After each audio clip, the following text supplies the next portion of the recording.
The two masters, self and truth. Upon the battlefield of the human soul, two masters are ever contending for the crown of supremacy, for the kingship and dominion of the heart. The master of self, called also the prince of this world, and the master of truth, called also the Father God. The master's self is that rebellious one whose weapons are passion, pride, avarice, vanity, self-will, implements of darkness. The master truth is that meek and lowly one whose weapons are gentleness, patience, purity, sacrifice, humility, love, instruments of light. In every soul the battle is waged, and as a soldier cannot engage at once in two opposing armies, so every heart is enlisted either in the ranks of self or of truth. There is no half and half course. There is self and there is truth. Where self is, truth is not. Where truth is, self is not. Thus spake Buddha, the teacher of truth, and Jesus, the manifested Christ, declared that no man can serve two masters, for he will either hate the one and love the other, or else he will hold to the one and despise the other. Ye cannot serve God and mammon.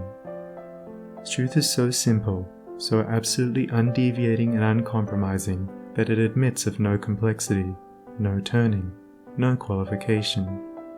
Self is ingenious, crooked, and, governed by subtle and snaky desire, admits of endless turnings and qualifications, and the deluded worshippers of self vainly imagine that they can gratify every worldly desire, and at the same time possess the truth. But the lovers of truth worship truth with the sacrifice of self, and ceaselessly guard themselves against worldliness and self-seeking. Do you seek to know and realize truth?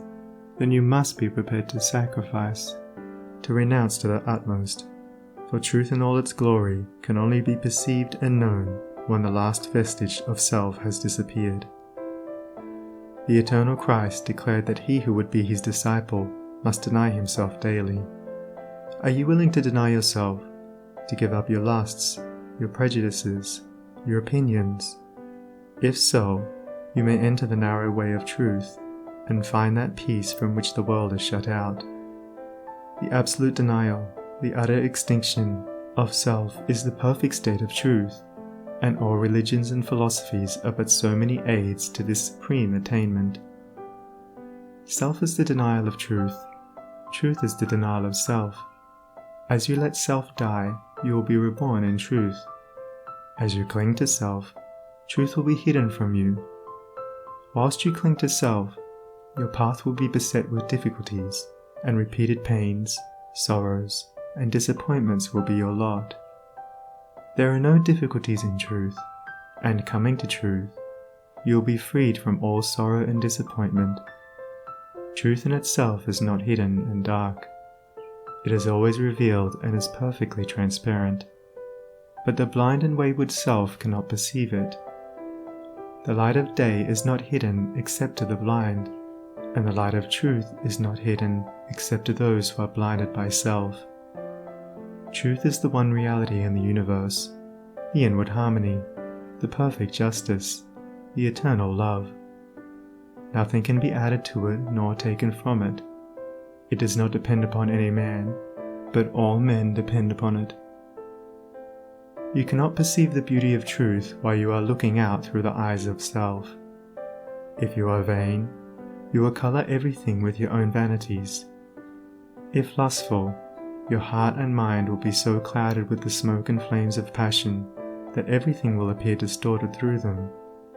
If proud and opinionative, you will see nothing in the whole universe except the magnitude and importance of your own opinions. There is one quality which preeminently distinguishes the man of truth from the man of self, and that is humility. To be not only free from vanity, stubbornness, and egotism, but to regard one's own opinions as of no value. This indeed is true humility. He who is immersed in self regards his own opinions as truth, and the opinions of other men as error. But that humble truth lover who has learned to distinguish between opinion and truth regards all men with the eye of charity, and does not seek to defend his opinions against theirs, but sacrifices those opinions that he may love them more, that he may manifest the spirit of truth. For truth in its very nature is ineffable and can only be lived. He who has most of charity has most of truth. Men engage in heated controversies, and foolishly imagine that they are defending the truth, when in reality they are merely defending their own petty interests and perishable opinions. The follower of self takes up arms against others. The follower of truth takes up arms against himself. Truth, being unchangeable and eternal, is independent of your opinion and of mine. We may enter into it, or we may stay outside, but both our defense and our attack are superfluous, and are hurled back upon ourselves. Men, enslaved by self, passionate, proud, and condemnatory, believe their particular creed or religion to be the truth, and all other religions to be error, and they proselytize with passionate ardor. There is but one religion, the religion of truth. There is but one error, the error of self. Truth is not a formal belief, it is an unselfish, holy, and aspiring heart, and he who has truth is at peace with all, and cherishes all with thoughts of love. You may easily know whether you are a child of truth or a worshipper of self if you will silently examine your mind, heart, and conduct. Do you harbor thoughts of suspicion, enmity, envy, lust, pride, or do you strenuously fight against these? If the former, you are chained to self, no matter what religion you may profess. If the latter, you are a candidate for truth, even though outwardly you may profess no religion. Are you passionate, self-willed, ever seeking to gain your own ends, self-indulgent and self-centered? Or are you gentle, mild, unselfish, quit of every form of self-indulgence, and are ever ready to give up your own? If the former, self is your master. If the latter, truth is the object of your affection. Do you strive for riches? Do you fight with passion for your party? Do you lust for power and leadership? Are you given to ostentation and self-praise? Or have you given up the love of riches? Have you relinquished all strife? Are you content to take the lowest place and to be passed by unnoticed? And have you ceased to talk about yourself and regard yourself with self-complacent pride? If the former, even though you may imagine you worship God, the God of your heart is self.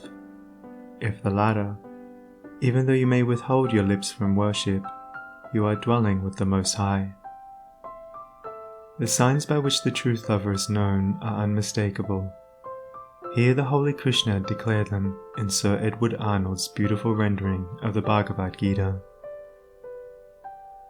Fearlessness, singleness of soul, the will always to strive for wisdom, open hand and governed appetites, and piety, and love of lonely study, humbleness, uprightness, heed to injure naught which lives, truthfulness, slowness unto wrath, a mind that lightly letteth go what others prize, and equanimity, and charity which spiteth no man's faults, and tenderness towards all that suffer, a contented heart, fluttered by no desires, a bearing mild, modest and grave, with manhood nobly mixed, with patience, fortitude, and purity, an unrevengeful spirit, never given to rate itself too high.